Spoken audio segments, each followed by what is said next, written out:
Sois bénie, sœur Joël. Dieu te bénisse pour ta présence. Nous n'avons aucun droit sur cette chanson au nom puissant de Jésus-Christ.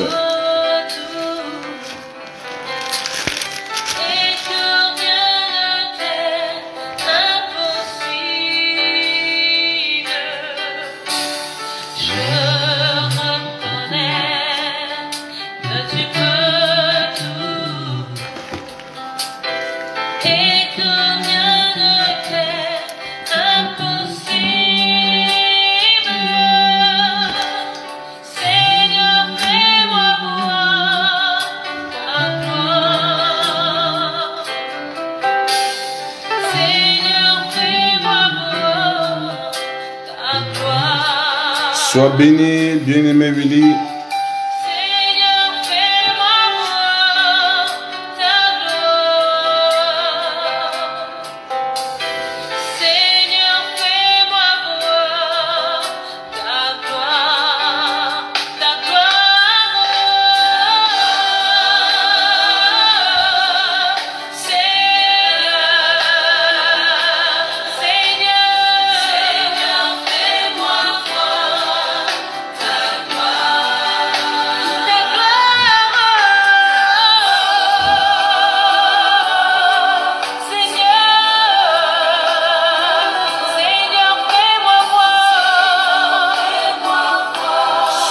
Soyez bénis au nom puissant de Jésus-Christ.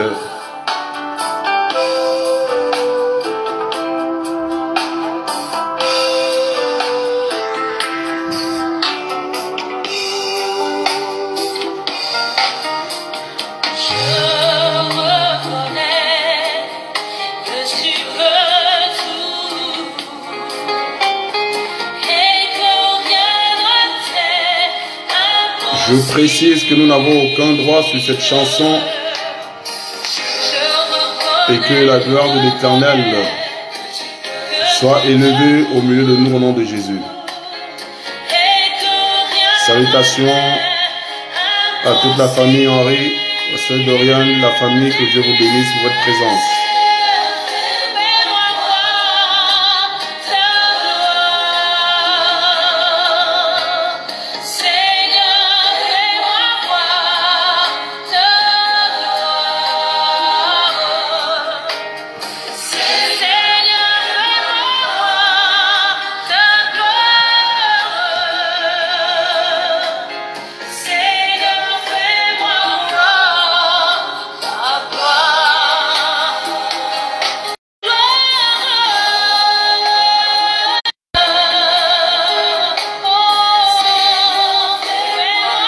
Merci de me confirmer sur la qualité du son et de l'image.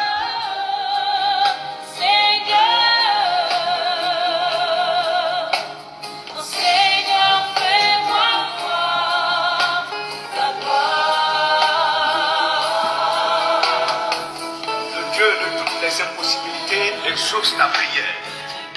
En effet, ta lumière poindra comme l'aurore. Et ta guérison germera promptement. La justice marchera devant. Merci, sœur Joël, pour ton retour. Merci de partager, enfin de sensibiliser nos frères et sœurs que nous sommes déjà connectés pour la gloire de l'Éternel.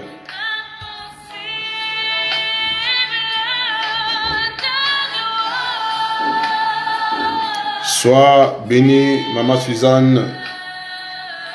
Que ta maison soit bénie, que ta famille soit bénie au nom de Jésus-Christ. Lève-toi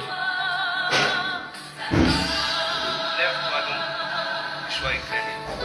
Là, ta lumière arrive et la gloire de l'Éternel se lève sur toi.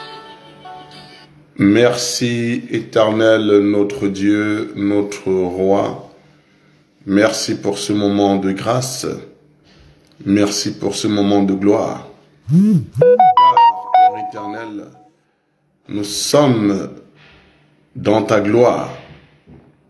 Nous sommes, Seigneur Père, dans ta grâce. Nous sommes, Yahweh, dans ta bienveillance. Nous sommes, Père éternel, sous ton autorité, dans ton amour. Merci pour le soleil encore manifesté au-dessus de nos têtes aujourd'hui. Pardonne nos péchés, Seigneur. Pardonne nos faiblesses, Père éternel. Pardonne nos défaillances. Pardonne nos travers, nos doutes, nos contradictions. Pardonne, Seigneur Père, les pensées, paroles impures, actions impures que nous avons pu encore commettre aujourd'hui, Père, au nom de Jésus-Christ. Ô Dieu, lave-nous encore, Père éternel, en ce jour, afin que l'œuvre que tu as commencée, Père éternel, soit totalement accomplie en nous. Père, tu nous as aimés le premier. Tu t'es glorifié, Seigneur Père, dans ton sacrifice pour nous justifier. Papa, nous nous prosternons devant ta majesté. Nous adorons, Dieu de gloire, Papa, ton saint nom. Nous proclamons ta magnificence. Toi, le Dieu de l'évangile de paix, de l'évangile de vérité, de l'évangile éternel, que toute la gloire te revienne. Donne la compréhension à tes enfants. Donne la compréhension à tes enfants. Donne la révélation à tes enfants. Glorifie-toi, Papa. Merci. Que tout esprit d'égarement, tout esprit, Seigneur, Papa, de contradiction, tout esprit de trouble, tout esprit d'incompréhension soit ôté au milieu de nous, afin que l'esprit de la vérité, l'esprit, Dieu de gloire, de l'enseignement, puisse s'accaparer de cet instant et nous diriger. Au nom puissant de Jésus, nous t'avons prié. Amen.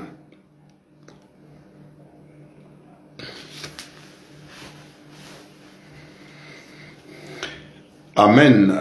Que l'Éternel soit glorifié. Bien-aimés, il se peut que nous puissions avoir un petit décalage au niveau de la connexion, parce que là, ça m'affiche comme si nous avions un petit décalage au niveau de la connexion. Donc, je bénis l'Éternel encore pour cette opportunité. Merci de me confirmer, parce que nous n'avons que la sœur Joël qui nous a confirmé. Merci de me confirmer de part et d'autre de la bonne réception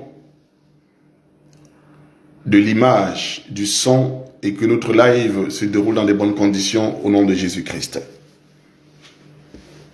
J'attends la confirmation et nous allons pouvoir rentrer dans notre partage d'aujourd'hui. Est-ce que le son en dehors de la Belgique est OK de part et d'autre au nom puissant de Jésus-Christ? Merci de me confirmer.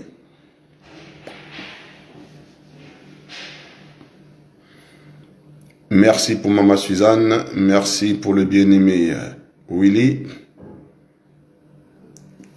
Que l'Éternel soit glorifié. Bien. Nous sommes dans la suite de notre enseignement sur la tentation. Et nous avons pris pour base de cet enseignement la tentation de Jésus-Christ dans le désert. Je vais continuer cet enseignement qui nous prendra peut-être un peu plus d'un mois, parce que je n'aimerais pas courir alors que le peuple ne saisit pas totalement la chose. Donc, je voudrais aller calmement pour que la compréhension n'échappe à personne, parce que c'est un enseignement hautement sensible et nous croyons que par la grâce de Dieu, si vous saisissez cet enseignement, alors l'Éternel fera des grandes choses dans vos vies, enfants de Dieu. La semaine passée, nous avons commencé l'enseignement, nous avons parlé de la tentation au travers de l'écriture de Matthieu. Je vais donc lire l'écriture pour planter le décor de notre enseignement. Nous saluons la présence de notre sœur Judith. Merci pour le retour du frère Jean-Paul. Que Dieu te bénisse. Salutations à la sœur Laure Foguet également. Je lis au nom de Jésus-Christ. Soyez attentifs. Pour la meilleure compréhension, je vais commencer par Matthieu 3, à partir du verset 18. Je lis au nom de Jésus. Dès que Jésus eut été baptisé, ils sortirent de l'eau. Et voici, les cieux s'ouvrirent, et il vit l'Esprit de Dieu descendre comme une colombe et venir sur lui. Il vit l'Esprit de Dieu descendre comme une colombe et venir sur lui. Et voici, une voix se fit entendre dans les cieux. Une voix fit entendre des cieux ces paroles. Celui-ci est mon fils bien-aimé, en qui j'ai mis toute mon affection. Chapitre 4, à partir du verset 1er. Alors, Jésus fut amené par l'Esprit dans le désert pour être tenté par le diable. Après avoir jeûné 40 jours et 40 nuits, il eut faim. Le tentateur s'étant approché, lui dit, « Si tu es le Fils de Dieu, ordonne que ces pierres deviennent des pains. » Jésus répondit, « Il est écrit, l'homme ne vivra pas de pain seulement, mais de toute parole qui sort de la bouche de Dieu. » Le diable le transporta dans une ville sainte, le plaça sur le haut du temple et lui dit, « Si tu es le Fils de Dieu, jette-toi en bas, car il est écrit, il donnera des ordres à ses anges à ton sujet, et ils te porteront sur les mains, de peur que ton pied ne heurte contre une pierre. » Jésus lui répondit, « Il est aussi écrit, tu ne tenteras point le Seigneur ton Dieu. » Le diable le transporta encore sur une montagne très élevée, lui montra tous les royaumes du monde et leur gloire, et lui dit, « Je te donnerai toutes ces choses si tu te prosternes et m'adores. » Jésus lui dit, « Retire-toi, Satan, car il est écrit, tu adoreras le Seigneur ton Dieu et tu le serviras lui seul. » Alors le diable le laissa, et voici des anges vinrent auprès de Jésus et le servaient. Amen. Que l'Éternel soit glorifié.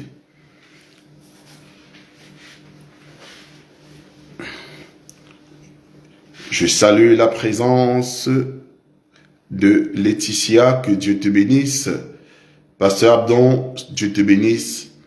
J'espère que toute ta maison est connectée, parce que nous nous faisons maintenant un devoir, une obligation de rassembler nos enfants autour de la parole, parce que le monde va mal. L'homme de Dieu, Willy, l'a répété encore il y a 2 jours en disant cela. Le monde va à la dérive. Notre seule protection, notre seule sécurité, c'est la parole de Dieu. Que chacun rassemble autour de lui sa famille pour écouter l'enseignement, car le monde va mal. Bien-aimé, comme j'ai expliqué la fois dernière, je voudrais que tu sois attentif et que tu aies de quoi noter si possible. Frère, les choses que nous allons aborder sont tellement importantes pour ton salut. Pourquoi? Parce que tu vis sur la terre.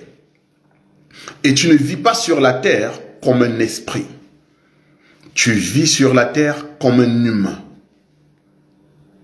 Donc, comme je l'ai dit la fois dernière, quel que soit ton rang social, quel que soit ton rang, ta dimension spirituelle, ta dimension matérielle, Satan va te tenter. Tu seras tenté. Remarquez, Jésus-Christ est notre modèle. Sois attentif. Jésus-Christ est le modèle parfait. Donc, quand tu veux savoir quoi faire par rapport à une situation, tu dois te référer à Jésus-Christ. Pourquoi? Parce que lui, il a tout vécu. Jésus-Christ est celui-là qui a tout vécu. N'oublie pas que la Bible dit que la loi, les psaumes et les prophètes ont parlé de lui. Mais Jésus-Christ, il dit qu'il est venu accomplir la loi. Donc, Jésus est l'accomplissement de la loi. Qu'est-ce que ça veut dire? Il a dit, je ne suis pas venu abolir la loi, mais je suis venu l'accomplir. Il est l'accomplissement de la loi. Si Jésus-Christ est l'accomplissement de la loi, ça voudrait dire que quand Jésus est là, la loi disparaît en Jésus-Christ. Jésus-Christ, c'est celui qui a la double portion.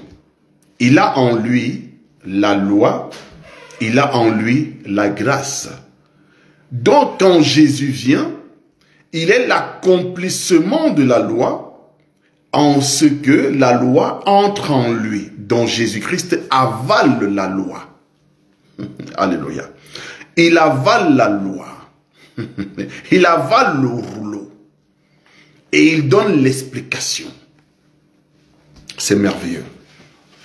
Donc la loi aujourd'hui n'est pas abolie, mais la loi est en Jésus-Christ. Pourquoi je parle de la loi en Jésus-Christ alors que nous sommes sur l'enseignement sur la tentation? C'est parce que nous ne pouvons pas parler de la tentation concernant les saints si nous n'avons pas vu le modèle parfait en Jésus-Christ. Mais Jésus avait une double personnalité. Il était lui-même la loi et il était la grâce. Parce que toute écriture s'accomplit en lui. C'est ainsi que j'ai commencé à expliquer que Jésus-Christ dit ceci.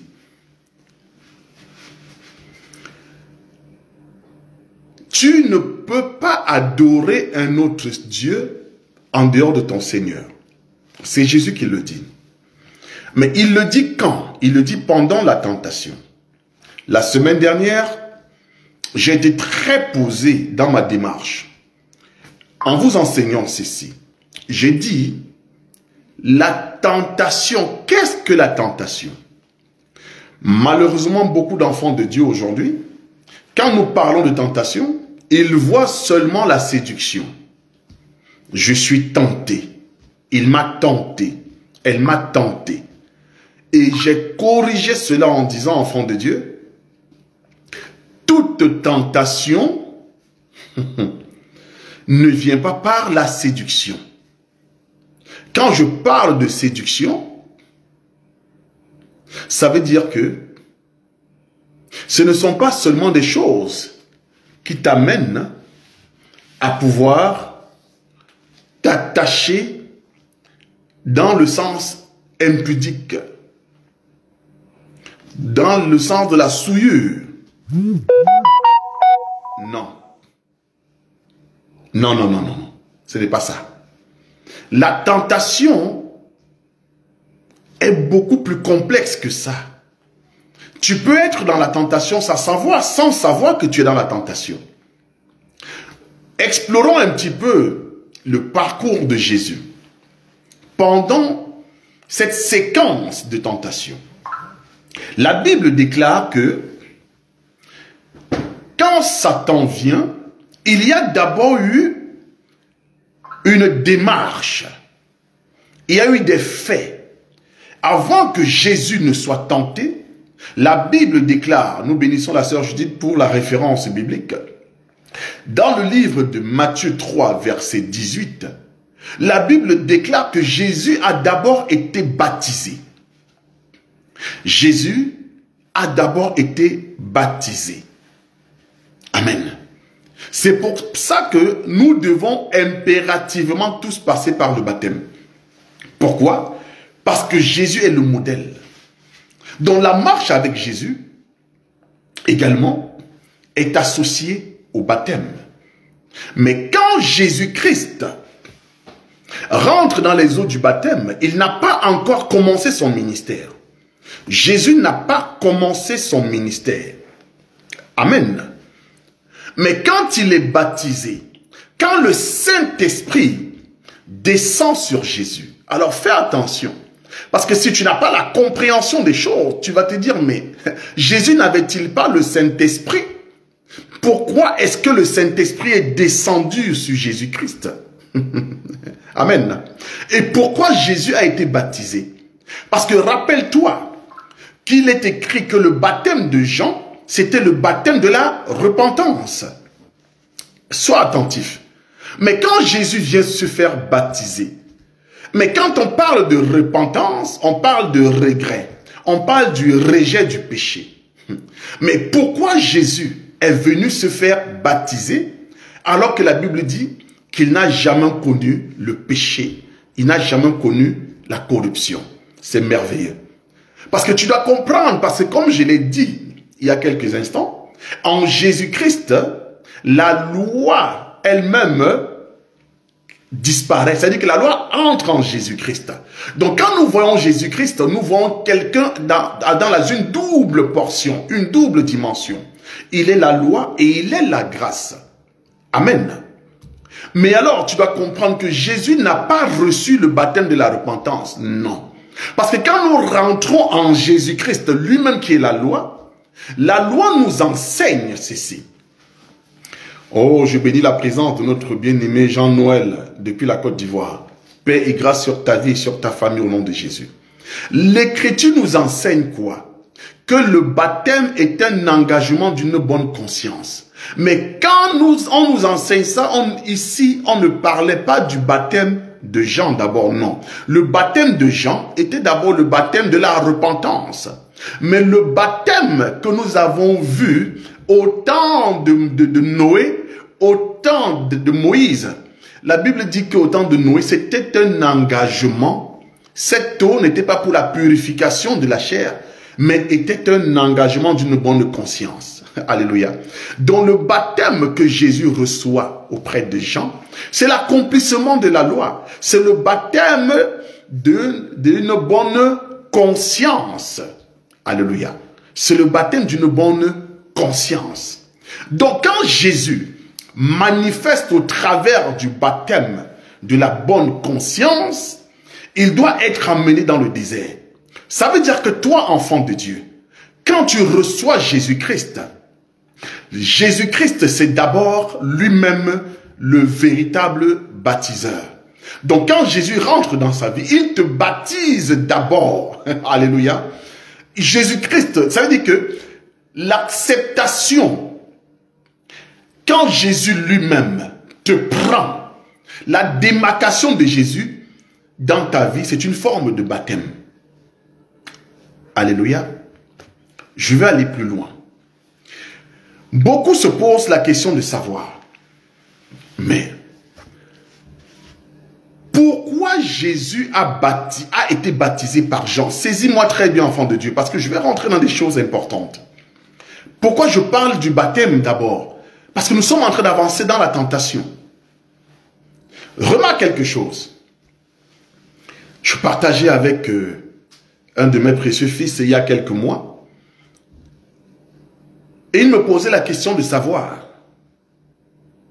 Mais apôtre, on nous a enseigné que quelqu'un qui n'est pas baptisé ne peut pas baptiser à son tour. J'ai dit oui. Mais alors il m'a posé la question de savoir. Mais Jean-Baptiste a baptisé Jésus. Pourtant Jean n'a pas été baptisé. Peut-on être baptisé par quelqu'un qui n'a pas reçu le baptême? C'était merveilleux. J'ai dit non, bien-aimé fils.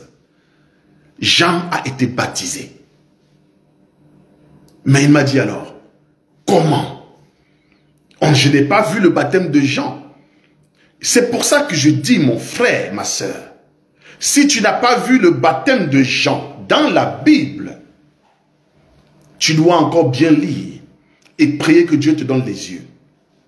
Je bénis la présence de notre frère Jean-Noël parce que je pense que ce sera également bénéfique pour lui. Que Dieu te bénisse. Alors je disais à mon frère, Jean dit ceci. Celui-ci m'a précédé. Jean dit que Jésus l'a précédé. Qu'il n'est même pas digne de porter ses chaussures, de délier la courroie de ses chaussures. C'est Jean qui dit que Jésus est avant lui. Mais pourtant, sur le plan naturel, physiquement, Jésus est né 6 mois après Jean. 6 mois. Dieu est merveilleux. Nous avançons. Remarquez quelque chose, enfant de Dieu. Comment Jean a été baptisé? Vous vous souvenez quand la mère de Jean, qui était la sœur de Marie, de la mère de Jésus, quand elle était enceinte, elle a caché la grossesse. Mais au 6e mois, elle a reçu la visitation de Marie. Suis-moi bien. Elle a reçu la visitation de Marie. Mais la Bible dit ceci. C'est l'ange qui révèle à Marie que sa sœur Élisabeth est enceinte et qu'elle est à son 6e mois. C'est l'ange. Ce n'est pas Élisabeth qui a révélé cela. Ce n'est pas Élisabeth qui a révélé cela. Amen. Nous continuons. Mais la Bible dit à Marie que l'ombre, écoutez bien, l'ombre du Saint-Esprit, l'ombre du Saint-Esprit te couvrira. Donc, ça veut dire que, pour ceux qui avaient les yeux, quand tu regardais Marie, ce n'est pas Marie que tu voyais. Alléluia. Parce que Marie était couverte. Marie était couverte. C'est dans cette couverture qu'elle se rend chez Élisabeth. Elle va chez Élisabeth. Mais la Bible dit ceci. Quand Marie a parlé, a adressé la salutation à Élisabeth, l'enfant Jean, qui était dans le ventre d'Élisabeth, a tressailli. Parce que Marie était enceinte et Élisabeth était enceinte. Mais j'ai expliqué en disant ceci. La salutation, non, ce n'est pas Marie. L'enfant qui était dans le ventre de Marie utilisait la bouche de Marie. Pourquoi? Parce que cet enfant même était déjà le Saint-Esprit en Marie. Donc quand Marie parle, c'est l'Esprit qui est en elle qui parle. Mais quand l'Esprit a parlé, Jean a tressailli. Nous comprenons que quand l'Esprit parle, Jean reçoit le baptême du Saint-Esprit. Ça veut dire que l'enfant a transmis son esprit à Jean. Parce que la Bible dit que Jean devait recevoir l'Esprit dès le sein maternel. Donc c'est Jésus qui transmet l'Esprit à Jean dans le ventre d'Élisabeth. Et c'est ainsi que l'enfant a tressailli. Amen. Mais alors je te pose la question. Quand tu reçois le baptême du Saint-Esprit, tu dois passer aussi dans l'eau. Nous l'avons vu avec Corneille. Mais alors je te pose la question. Quand Jean reçoit le baptême du Saint-Esprit, il est où? Dans le ventre d'Élisabeth. Mais quel est l'environnement dans le ventre? C'est l'eau. Parce que l'enfant grandit dans l'eau. Donc l'eau déjà dans le ventre d'Élisabeth déjà c'était une préfiguration du baptême. Parce que Jean lui-même était dans l'eau. Étant dans l'eau, il reçoit l'esprit. C'est le baptême. Maintenant, quand il sort, il peut maintenant baptiser Jésus. Ça là, c'était naturel, mais par la force de l'esprit. Donc c'est quand Jean reçoit le baptême qu'il peut recevoir le mandat. Amen. Qu'il peut recevoir le mandat de baptiser maintenant Jésus. Alléluia. Mais Jésus dit, laisse faire ce qui est bien. Laisse faire ce qui est bien. C'est quand Jésus reçoit le baptême que l'Écriture déclare dans Matthieu 4 que Jésus a été amené par l'Esprit dans le désert pour être tenté. Donc frère, quand tu viens en Jésus, c'est alors que la tentation va commencer. Je vous ai dit que Satan ne tente pas les païens. Parce que le païen vit déjà dans le péché. Le païen vit déjà dans le péché. On ne peut pas tenter quelqu'un qui vit déjà, qui mange, qui se soumet à la tentation. Non. Donc c'est quand tu reçois Jésus-Christ, quand tu reçois l'Esprit de Jésus, c'est alors que ta vie de chrétien commence. Mais ta vie de chrétien commence comment? Par la tentation. Quand on parle de tentation ici, il faut voir l'adversité. Donc Jésus a été amené dans le jardin après avoir reçu le baptême. Mais il n'avait pas commencé encore à prêcher. Dieu est merveilleux. Il n'avait pas commencé à prêcher. Alors il arrive dans le désert. Il commence à jeûner. Alors voilà, si déjà Jésus nous enseigne pour les armes pour lutter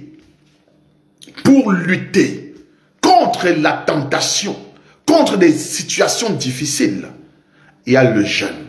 Parce que Jésus savait qu'il devait être exposé à la tentation. Donc, humainement, parce que j'ai dit que Jésus, en tant que fils bien-aimé, il est dans son humanité, ou même son humanisme, je l'ai déjà enseigné.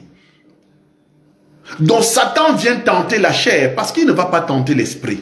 Non. Alléluia. Il vient tenter la chair. Mais la chair doit jeûner. Donc Jésus a jeûné avant que Satan ne commence à l'attaquer. Donc nous comprenons que nous devons aussi avoir une vie de jeûne. Mais ça n'a pas suffi. Satan a commencé à dire à Jésus, si tu es le Fils de Dieu, jette-toi, transforme ces pierres, qu'elles deviennent des pains. C'est comme ça qu'aujourd'hui, des gens mettent votre foi. Vous devez aujourd'hui sans cesse prouver aux gens que vous êtes enfant de Dieu. Quelqu'un va te dire, si tu es réellement un fils de Dieu, fais ceci. Si tu es un fils de Dieu, fais cela. Ils ont fait avec Jésus. Ils ont dit, toi, tu te prenais pour un sauveur, sauve-toi toi-même.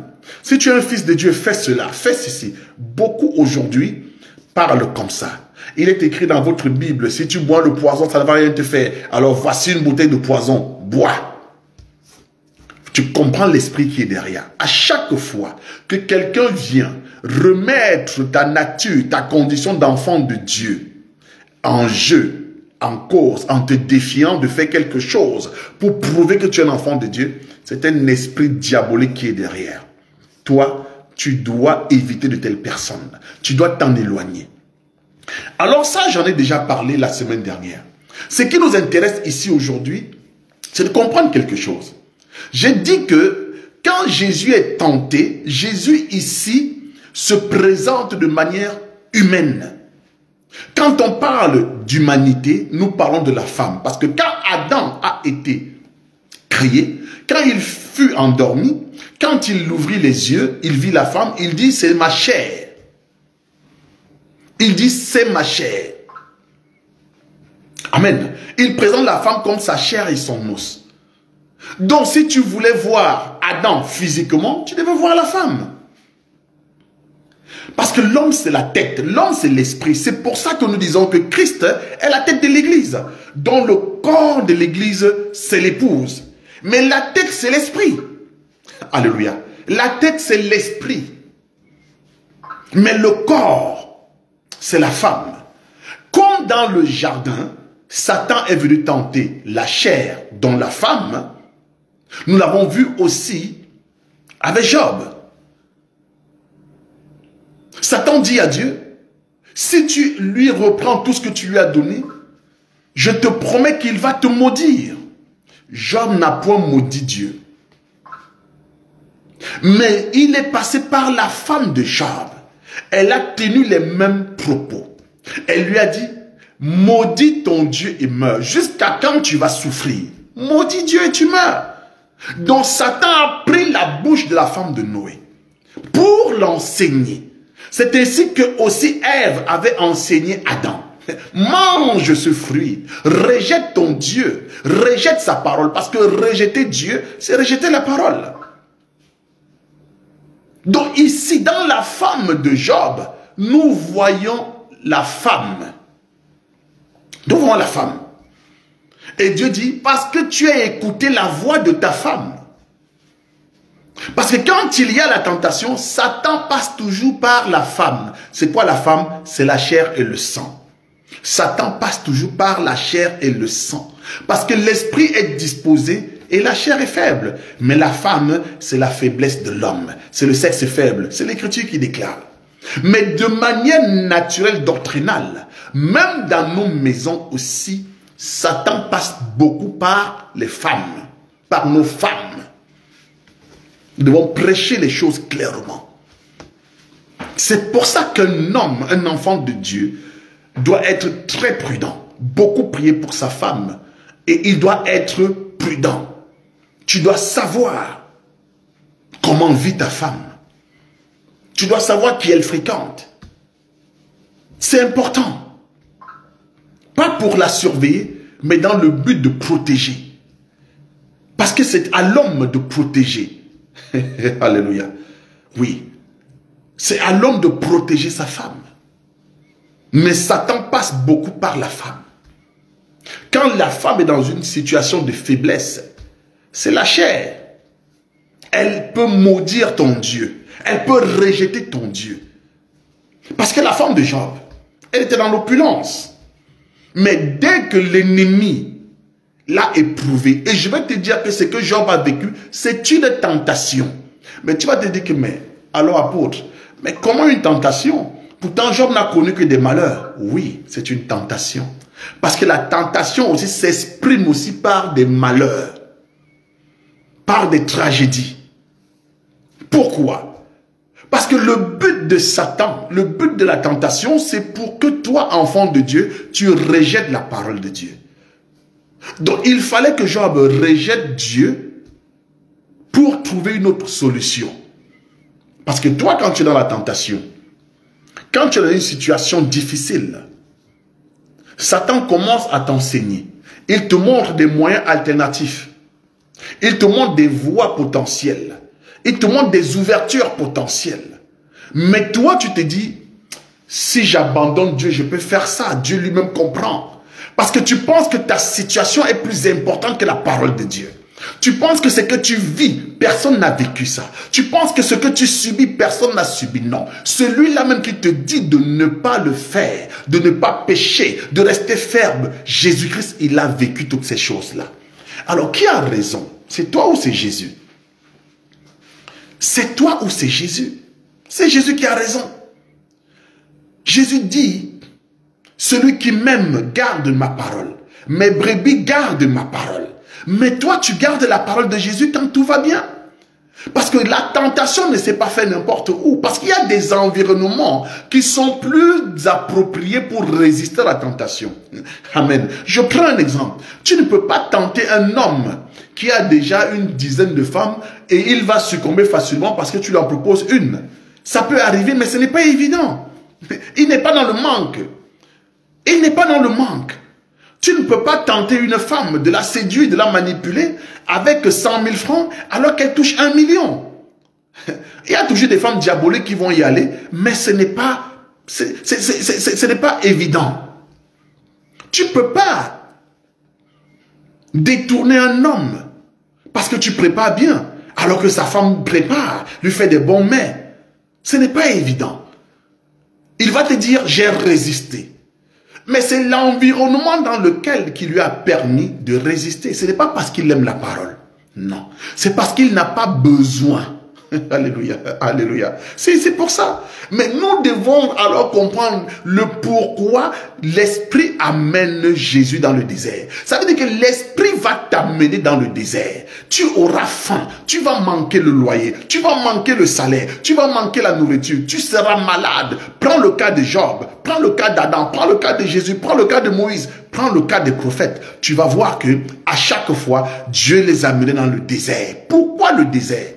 Parce que c'est un endroit où l'esprit, la chair est prédisposée à la désobéissance. Combien de fois Israël a péché dans le désert, où Dieu a décimé toute une génération? Pourquoi? Parce que malgré tout le bien, malgré les miracles, les prodiges que Dieu a opérés au milieu d'eux, Israël avait toujours le regard tourné vers le monde. Pourquoi? Parce qu'ils étaient dans le désert, dans le manque, dans la souffrance, dans l'incertitude. Les hommes n'aiment pas ça. Quand tu vois un homme dans l'incertitude, quand tu vois une femme commencer à paniquer, je ne sais pas de quoi mon demain sera, je ne sais pas ce que mes enfants vont manger, je ne sais pas si je vais payer mon loyer. C'est Satan qui est en train de l'enseigner, à lui dire, mais qu'est-ce que tu crois? Que Dieu va venir payer ton loyer? Que Dieu va nourrir tes enfants? Et c'est comme ça qu'elle commence à chercher des voies et moyens pour résoudre son problème. Mais quand tu t'engages à résoudre toi-même ton problème, alors tu dis à Dieu, tu es incapable. Parce que Dieu se lève le dernier. David dit, mon Rédempteur se lèvera le dernier. Dieu est celui-là qui vient quand tous ont échoué, quand tout le monde a déposé, et lui, il vient porter, il vient soulever. Frère, ma soeur, la tentation dans ta vie peut passer par un malheur. Satan peut vouloir que tu abandonnes la foi, mais il passe par un malheur. Tu perds les membres de ta famille. Et là, tu vas être tenté d'abandonner la parole de Dieu. D'abandonner l'assemblée en te disant, donc vous croyez que Dieu est vivant? Vous croyez que Dieu là nous voit? Et il permet de telles choses. Vous croyez que Dieu est celui-là même qui est bon? Et il permet de tels drames. C'est ça la tentation. La tentation, c'est de te pousser à transgresser la loi de Dieu. De plusieurs manières. Job a été tenté. Parce qu'il a été frappé. Sa femme lui a dit, maudit Dieu. Il n'a pas maudit Dieu. Amen. Il n'a pas maudit Dieu. Alors, avant de mettre un point virgule dans 10 minutes, enfant de Dieu, je voudrais maintenant t'amener à comprendre autre chose. Il faut comprendre que Jésus a chassé Satan par la parole, par ce qui est écrit. Donc nous comprenons que nous ne pouvons pas lutter avec l'ennemi par la chair, par le sang. Non. Nous pouvons résister simplement en nous attachant à la parole qui est la tête, qui est l'esprit, qui est l'homme. Parce que la parole c'est Jésus-Christ. Il est l'homme, nous sommes épouses. Donc nous sommes faibles. Mais c'est Jésus-Christ qui nous donne la force. Écoute-moi bien. Mais quand Satan entre dans une famille, la première personne qui va commencer à séduire, c'est la femme, c'est la chair. Quand Satan rentre dans une maison, la première personne qui va déstabiliser, c'est la femme. Pourquoi? Parce que Satan connaît l'écriture, même s'il n'a pas la révélation de ces écritures-là. Parce que la Bible dit que la femme vertueuse bâtit sa maison. Mais celle qui est insensée la détruit de ses propres mains. Donc quand Satan rentre dans ta maison, il sait que celle-là qui a la capacité de détruire ta maison de ses propres mains, c'est la femme. Comme Ève l'a fait, comme la femme de Job l'a fait. Donc Satan va toujours passer par la femme. Du jour au lendemain, tu vas voir ta femme changer de caractère. Commencer à te reprocher des choses improbables. Parce que Satan nourrit son esprit. Satan lui donne des arguments. Satan lui donne des pensées. Satan lui donne des visions, des interprétations, des compréhensions qui t'échappent totalement. Pourquoi? Parce que quand Satan vient, la première des choses qu'il fait dans une maison, c'est déconnecter d'abord la femme de la parole. Alléluia.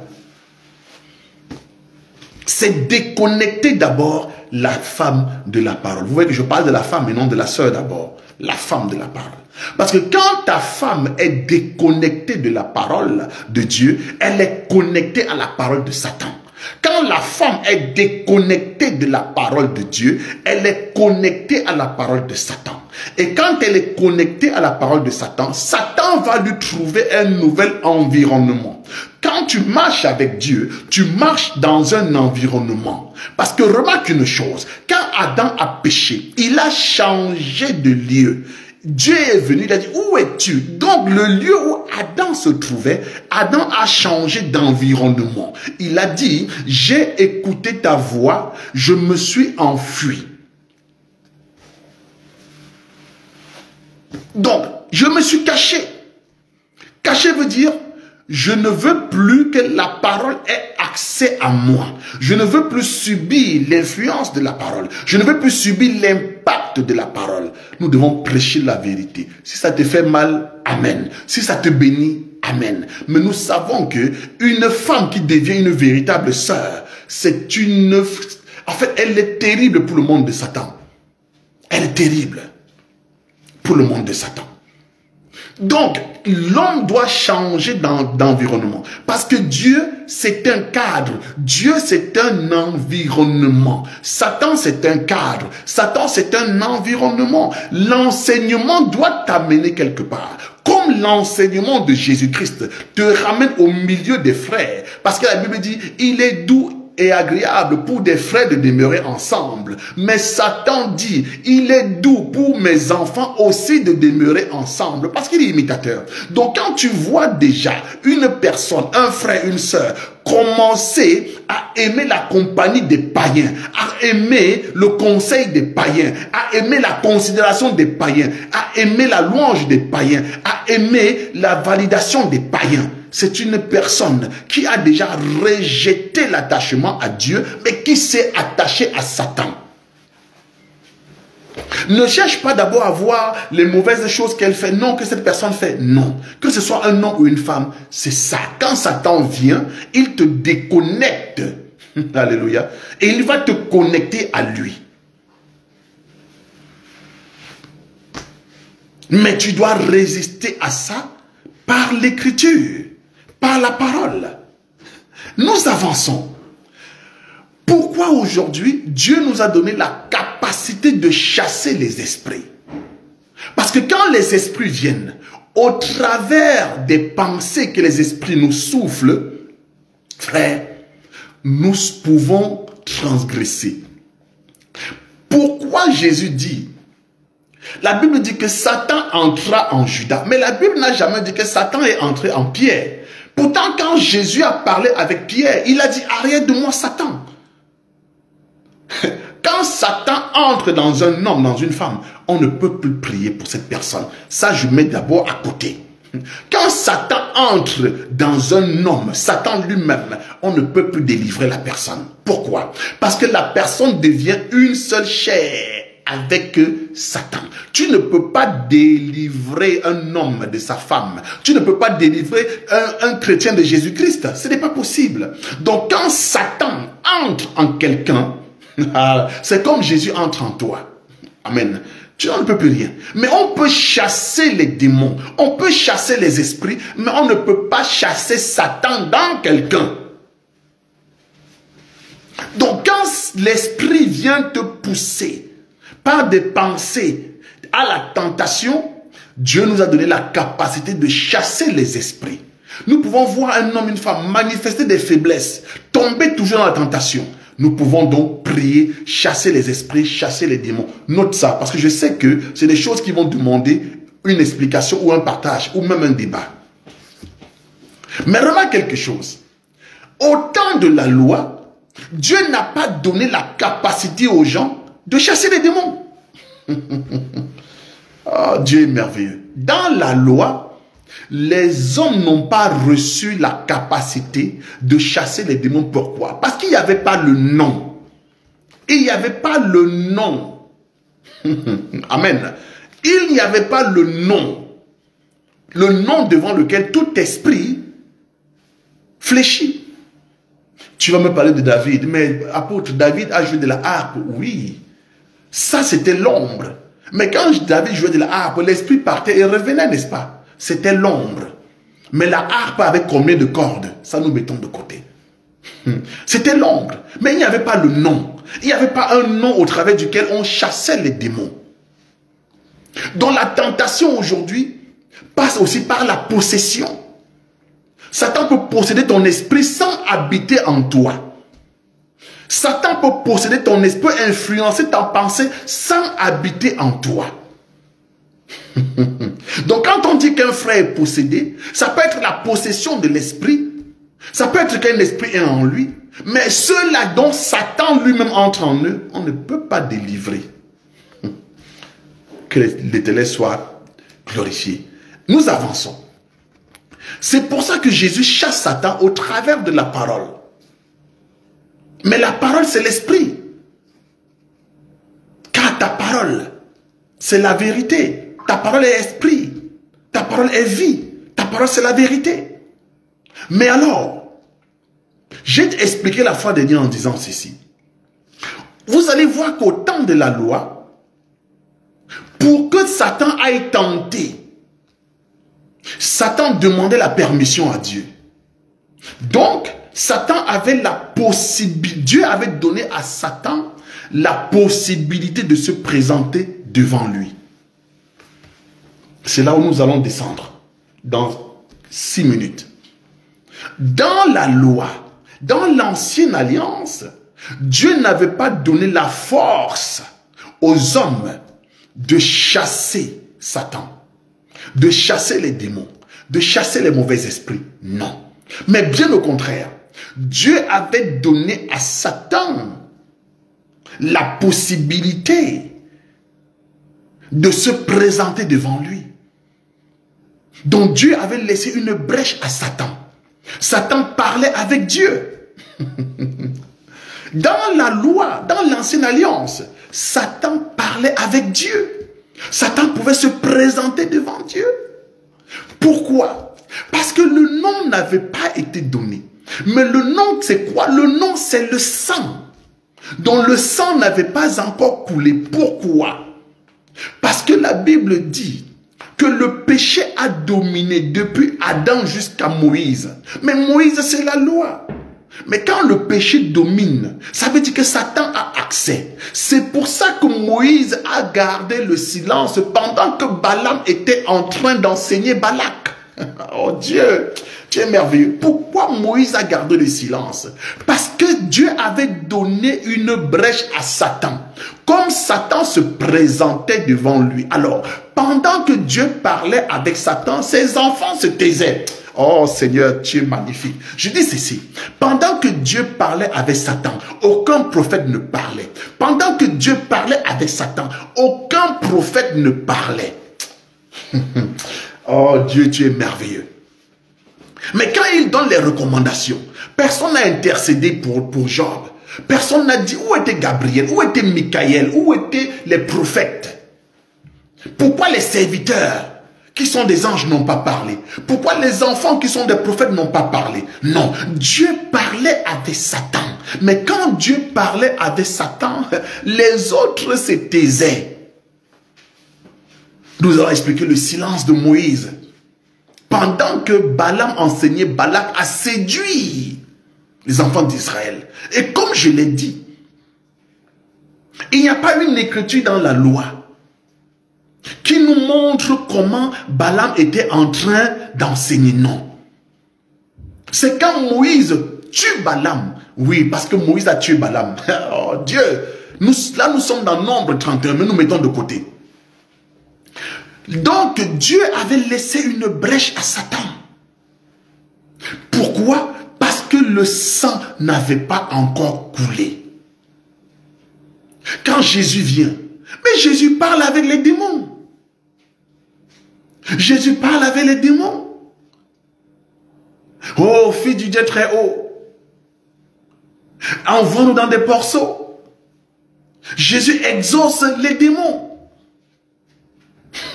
Écoute bien l'évangile, enfant de Dieu, pour comprendre comment tu as la capacité aujourd'hui de dominer. Parce que céder à la tentation, c'est quand tu ne domines pas. Jésus dit, quel est ton nom? Il demande l'identité d'un démon. Il dit légion. Donc, dans l'ancienne alliance, Jésus parlait avec les démons, comme Dieu parlait avec Satan. Mais depuis que le sang a coulé, il n'y a aucun verset dans les épîtres où Satan parle avec Dieu. Oh Seigneur. Il n'y a aucun verset dans les épîtres. Alléluia. Mettons Apocalypse d'abord de côté.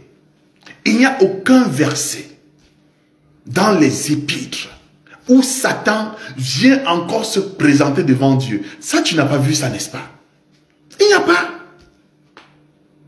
Il n'y a aucun verset, je n'ai pas vu, où les épîtres, où les apôtres parlent avec des démons, causent avec les esprits, les mauvais esprits. Non, il les dénonce, il les chasse. Mais il n'y a plus de causerie.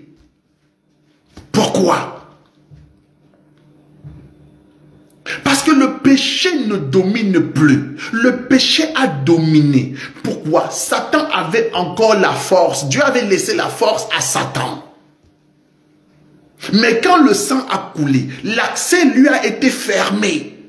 Satan n'a plus accès. C'est merveilleux. Dieu disait, qui séduira Akab pour moi? On dit, voici un ange. Un démon, un ange impur vint se présenter. Dieu parle avec l'ange impur. Comment tu vas faire? Mais ça, c'était avant. Mais dans les épîtres, c'est fini. Parce que le péché ne domine plus. Parce que le corps a une tête maintenant.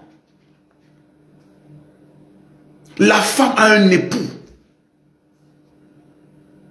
Parce que la voix qui parlait a été crucifiée.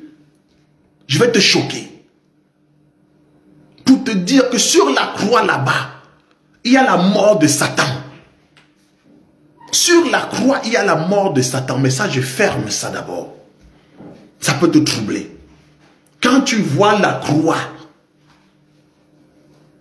il y a la mort de Satan. Sur la croix.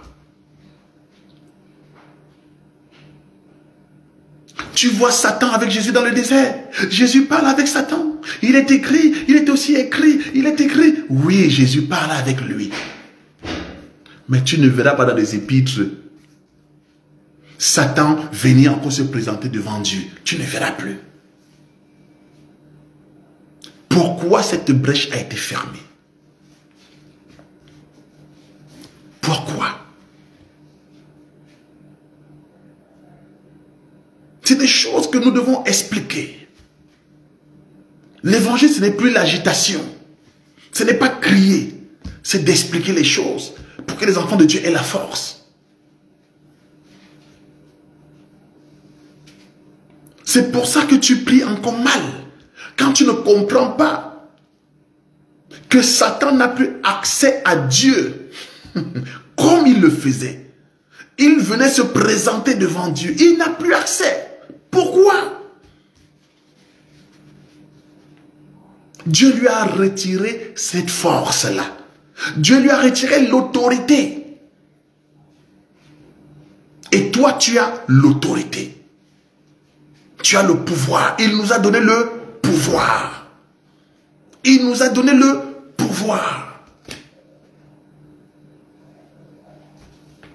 Je vais m'arrêter là, enfant de Dieu. Je vais aller très doucement, très calmement, pour que nous puissions marcher d'un commun accord quand l'écriture est bien saisie. Quand l'écriture est comprise. Pour que tout soit dévoilé. Il y a beaucoup de choses que nous devons toucher. Par rapport à la tentation.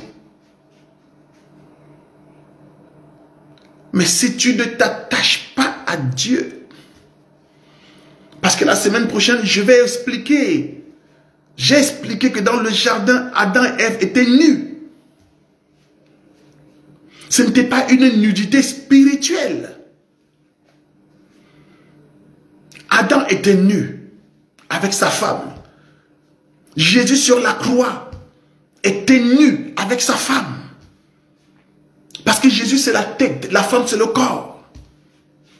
Il était nu. Donc pour retourner dans le jardin, l'état convenable c'est la nudité. Mais il y a deux types de nudité. Il y a la nudité qui exprime la sainteté. Il y a la nudité qui exprime l'impureté. L'impudicité. Le péché.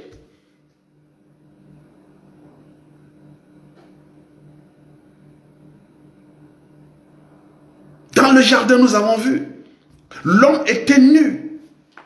Il n'avait point honte. Mais alors j'ai posé la question, pourquoi Dieu a revêtu même les fleurs des champs? Il a donné les poils aux animaux, les plumes aux oiseaux. Mais l'homme nu, Dieu dit, c'est très bon. Donc il a dit que c'était très bon. Mais quand l'homme tombe dans le péché, il doit s'habiller. Il doit s'habiller. Mais quand Jésus vient clouer le péché sur la croix, il doit se déshabiller. Pourquoi? Parce que Jésus sur la croix a vaincu la tentation. Il a vaincu la mort. Il a vaincu la maladie. Il a vaincu l'infirmité. Il a tout vaincu. Mais il s'est déshabillé. Pourtant, quand Adam a péché, il s'est habillé. Que Dieu nous fasse grâce. Que nous puissions continuer ça la semaine prochaine. Merci mon Dieu, mon roi, pour ta présence au milieu de nous encore aujourd'hui. Pour ton enseignement. Merci d'ouvrir encore nos yeux. Merci de nous amener encore plus loin. Que ton nom soit glorifié, Papa. Que cette sémence demeure dans le cœur des enfants de Dieu et manifeste des fruits au nom puissant de Jésus-Christ. Merci pour tes serviteurs, Papa. Au Cameroun, en Côte d'Ivoire, en France, au Congo. Partout, même ceux que nous ne connaissons pas. Bénis ceux-là qui marchent selon l'authenticité de ta parole au nom de Jésus-Christ. Bénis ton peuple. Précipite nos pas, Seigneur Papa, vers le Cameroun. Merci Seigneur, parce que nous y serons bientôt par la grâce de Dieu. Merci pour nos vies. Merci pour la vie des saints. Convainc-nous encore au travers de ton enseignement. Tu es le meilleur choix. Tu es le choix gagnant. Satan ne peut plus se présenter devant toi comme il le faisait par le passé.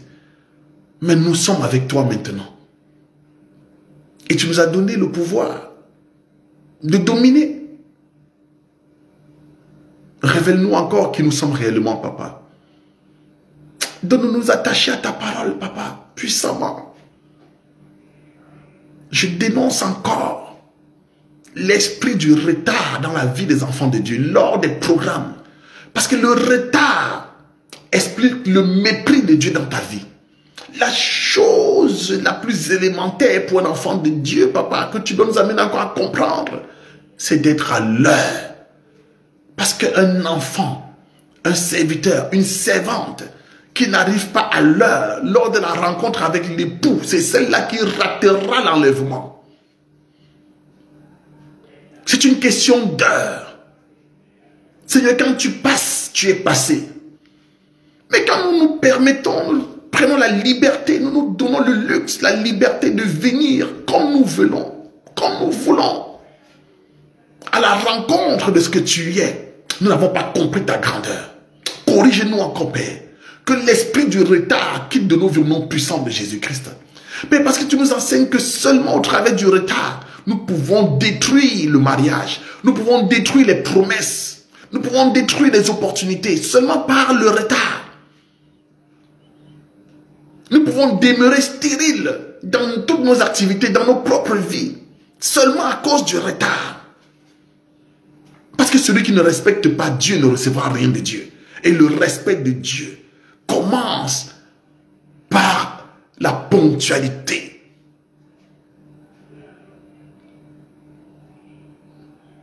Touche les enfants de Dieu, Père.